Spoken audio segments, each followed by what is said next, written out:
What's up, guys? Welcome back to Sometimes Monday Works. I'm Andrew Newport, and today I'd like to introduce you to my bass guitar. I got this last December for Christmas, and I haven't really had much time to actually play with it, but what with my studies and anything not being on the direct path of my studies, being a road that I only occasionally go down. But it's a great bass. I don't really play the bass, but I want to be able to. I want to play around, here and there in my spare time and gain, just a greater mastery of it. As you guys know, I mostly play acoustic, not electric guitar. But, like I could already, sure, you might argue, viewers, like, if you...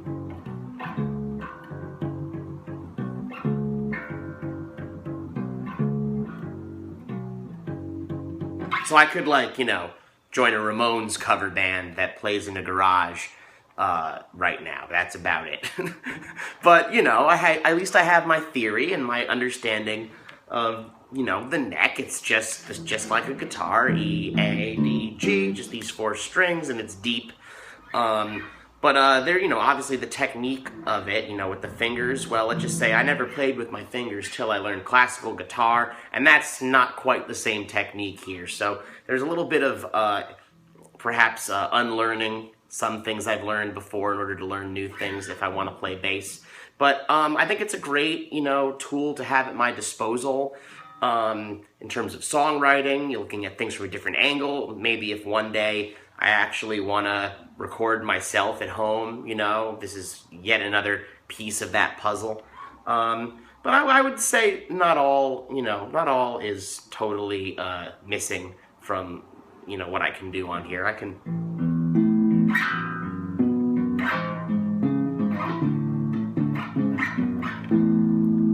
You might recognize that as Boys Don't Cry by The Cure, which is a cover that I have been doing since I was a kid. So that's kind of like the first thing I want to be able to do on the bass. In fact, what I would love to do is to actually be able to do a solo cover where I could actually, like, I could articulate the chords, and then it would actually sound good. I'm not really there yet. I did happen to find this really heavy gauge pick where I don't know where I got it from, but then again, who knows where you get your picks from, right? You got a big old basket. But this is 1.5 millimeters. When I found this in my little pick container thing, I said, just what I need. So I know that, like, playing with a pick on the bass, some people do it, some people don't. Other purists swear against it. But I am, looking into it.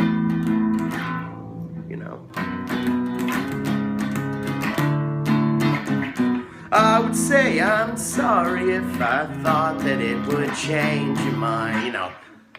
I could do it. I think I could do it if I practiced enough. So that's kind of my frontier. Otherwise, I just play around with little bluesy riffs,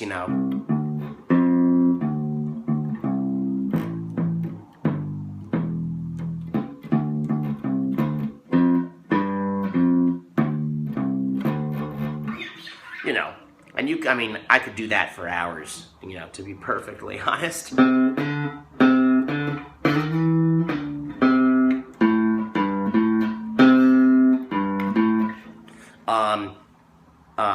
Big old shout out to Adam Beener, who back last winter helped me pick this out. That was some good times that we spent looking around at bass guitars, and this guitar really ended up screaming out to us. This is it is a Squier Jazz bass. So it's not quite the genuine Fender article, but really, like for my purposes, like not, looking to do anything spectacular, but just wanting to grow. Like, this was really, a great deal on a really good sound. And to top it off, not only that, but we got ourselves an orange amp for $99. I'll try to show you.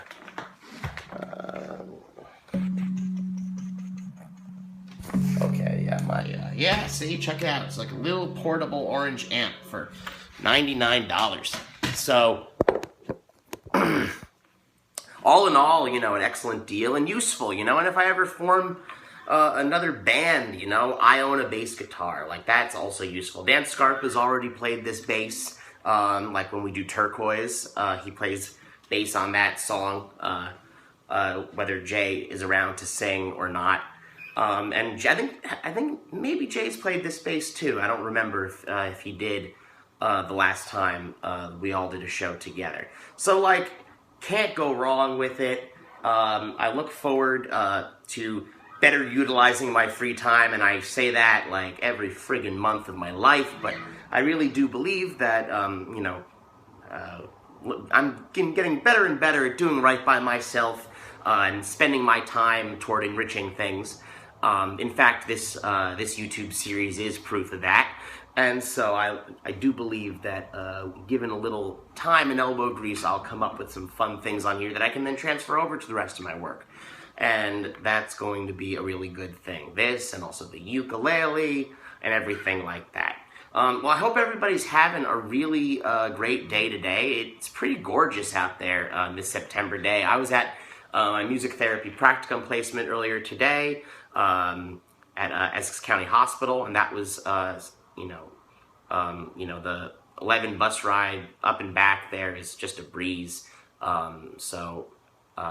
That's good. I will say that the sidewalk ends on Grove Avenue in Cedar Grove, so it will be interesting if I ever end up walking through the ice to get there. But we will cross that icy Bering Strait when we come to it, my fellow human race. Let's see what's going on. Well, you probably have noticed that my Facebook page is kind of been much more active than it's been before, and that's because I kind of just rededicated myself to it. I was very frustrated about a year ago when I learned about what Facebook has done, and is continuing to do in terms of reach on Facebook pages, where it seems basically, unless you shell out some cash, you know, people just don't see your posts. And when I realized that was going on about a year ago, I got very frustrated. But I noticed that, you know, I learned about this through some very, you know, conscious musician acquaintances that I know. And I was very glad that they were kind of spreading the word. But I realized that I was the only person who kind of just, you know, used that information as an excuse to just kind of really give up. And I mean, you know, like, even something is always better than nothing. You know, I don't care what it is, unless doing something actually makes things worse. But I will not, I do not take content away from my page by posting content onto it. Therefore, long story short, I have sort of resolved, beginning this month, to make a real honest, you know, the old grad school try, right? At doing my Facebook page again, and I think it's been working. I did promote it a little bit.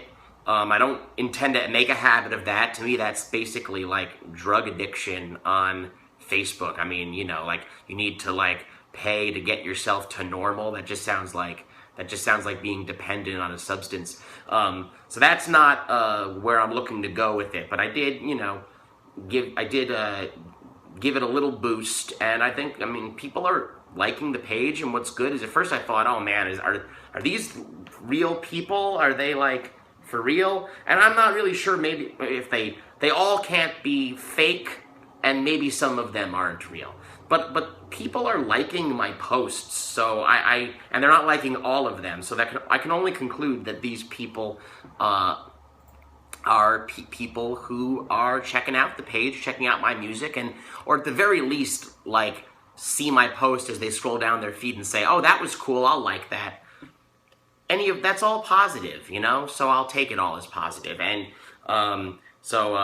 if you're one of the people who liked my page recently, and are seeing this for that reason, I welcome you, and please, you know, check out my music, crazyworks.bandcamp.com, because sometimes crazy works, and I appreciate any and all engagement that you guys are looking. And if you're my friends who've supported me all this way, well, you know, I give you virtual hugs right now. know that I intend to do that all the time. So, yeah, I'm doing some fun things. Like I kind of have this. It's not. I haven't really codified everything yet, but I think I want to post something every day. And if I don't post for a day, then I'm gonna post like maybe more than once a day at times. And on the weekend, I have this idea like Songwriter Crush Saturday, where on my page I post, you know, a song by a songwriter that really inspires me. And maybe on Sunday, Song Crush Sunday, maybe I'll post a song that's more like outside my genre, but I love and it inspires me again. And so you can expect probably me to say all sorts of things on my page, you know, funny things, what I'm moving through my day doing. Almost, you know, almost anything. I mean, I guess nothing too personal, but like if it's relevant to my experience of life, then music's my life, so it's going to be relevant to my music in some way, and I hope to communicate how that all relates, you know? So, yeah, you may have seen my event. Me and Dan Scarpa and Don't Tell Maggie are playing at Rockin' Joe's Cafe in Caldwell on Friday, October 9th. You guys should definitely come out. It's a really nice cafe, very comfortable place. They love music there. I mean, I whenever I'm in there, I always admire the framed vinyl of Deja Vu by Crosby, Stills, Nash and Young on there, and they've got it all up on the wall there. And I mean, it's a chain, you know, but the culture there is very cool. They love music there. So locally owned and stuff like that. Dan over there is a great guy, and we really appreciate him giving us this night to do a show. So please come out. It'll be a good time right on Bloomfield Avenue, and yeah, looking forward to it. Scarpa's going to play keyboards with me because we haven't been in Ridgewood in a while, so we figured, you know, well, let's do it in Caldwell then. So yeah, that all good things. My schoolwork is beginning to pile up, but I don't know. I feel optimistic that this week I'm gonna get on top of that thing. So please, if you pray, please pray for me. I know the Pope came through, but it doesn't matter if what religion you have. You can pray for me if you'd like, and if you don't pray, you can do whatever thing. That just think nicely of me, I suppose. Well, I think that'll be it for today. I wasn't feeling in a very songy mood right now, but I really felt like sharing with you my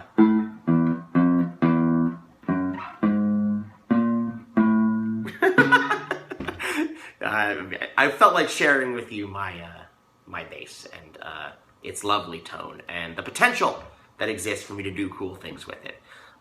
So I hope to catch you guys next week on Sometimes Monday Works. Till then, I hope you all have a great time at all your respective pursuits. Peace.